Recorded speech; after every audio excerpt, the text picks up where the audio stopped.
Assalamualaikum warahmatullahi wabarakatuh. Ashama akkam jirtu daawwattoota channel YouTube Abduu Oroo jala jirtan bakka jirtanutti nageenya isiniif haa baay'atu hundi keessanuu siitingii faayidaa guddaa qabu tokkoon bilbila isin agarsiisaa jira. Siitingiin kun namoota hunda fayyada kan irra baay'ee nama ittiin fayyadamne akkasuma kan isin hin beekne hedduutu keessa jiraachudha. Siitingii kana gaa faayidaa isaatii fi akkasuma namoonni hin beekne illee tokko siitingii kana shanan isin agarsiisu isin jira. Namoonni hin beekne siitingii kana kan beektan illee faayidaa isaa tokkoon isaatiin siitingii kana shanan isin agarsiisan nafaana turaa isin jira. Siitingii kunga faayidaa guddaa qaba. Siitingii kana faayidaa isaa waliin haa ilaallu. Chaanalii kan ko warri hin beekne yoo jiraattan gaa YouTube gubbaarra yoo seentanii Abduu Oroo jettan chaanaliin kosni baha.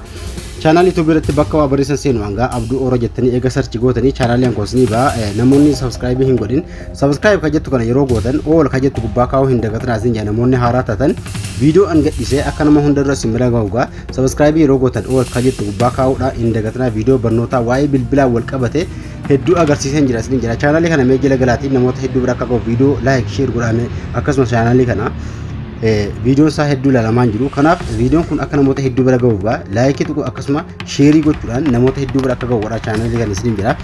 Gara barnootaa isin ofagaa hundi keessanii jechuudha gara bilbila keessanii deemuudhaan namoota bilbila fayyadamu hunda fayyadaa jechuudha siitingiin kun.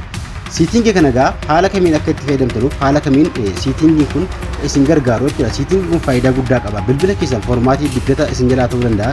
Qulfii bilbila keessanii seeraan itti fayyadamuu dandeessu jechuudha.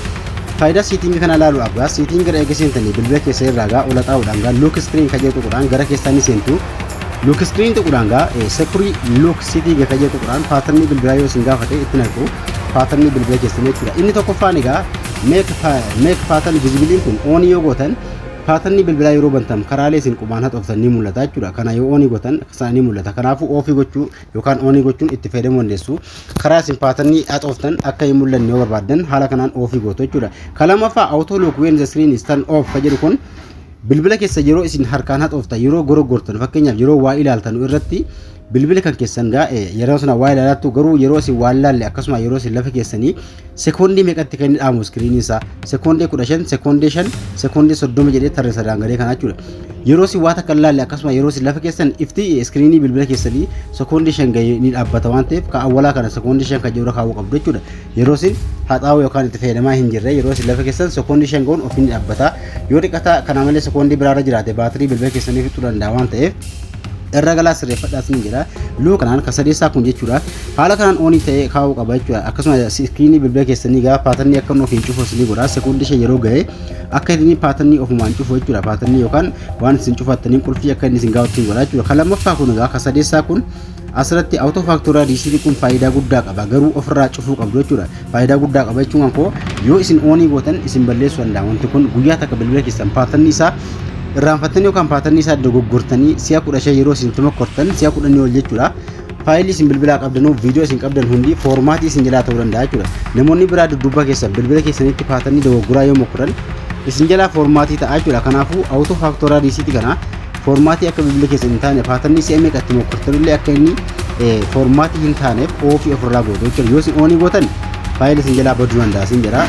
Asirratti gaa look network and security ka jedhu kun oonii ta'ee taa'uu qaba jechuudha. Kun faayidaa guddaa qaba. Bilbila keessan gaa isaa paatarnii cufaa jiru namni bilbila keessa sirkaa fuudhee paatarnii adda addaa banuu yookaan immoo daataa adda addaa banuudha yoo jedhee asirratti look network and security ka jedhu kun paatarnii gaafata jechuudha. Isinii cufee lafa kaa'ee namni daataa yoo banuudha bilbila keessan gadi xaa'ee yoo dhiqata daataa banuudha jechuudha. Bilbila keessa yookaan immoo paatarnii banuudha qulfii gaafata jechuudha. Daataa yookaan waayifaa bilsoosii adda addaa banuudha qulfii gaafata jechuudha. Asirratti kana yoo oonii gootan kama carashaa kun gaa shaw lockdown option ka jiru kun bilbila kan keessan gaa yeroo isin akkasuma ofii gochuu dadhanutti yookaan diimaa qabdanii cufuudhaa kaatan paatarnii gaafata isin ta'uu baruudhaaf.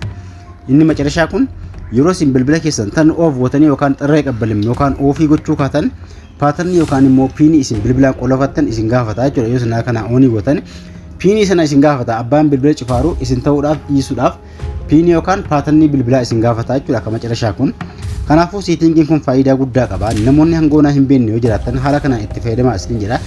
akkasuma barnoota hedduu chaanaleen koo jala galu angaa ni argattu sin jira chaanal YouTube koo jala hosintan Abduu Oro ittani akkuma amma sin jira barnoota hedduu jala argachuu dandeessu akkasuma gaaffii qabattan karaa Telegramaatti illee Abduu Oro ittani Telegrama gubbaratti yoo search gootan na argattu achatti na bareessuudhaan gaaffii qabdan gaafachuu indagatina waa'ee bilbilaa wal qabee jiraate viidiyoo kana laayikii tuqaa akka namoota hedduu bira gahu namoonni haaraa tasaa subscribe gochuu indagatina sin jira kutattanuun hanga walitti nagaan tura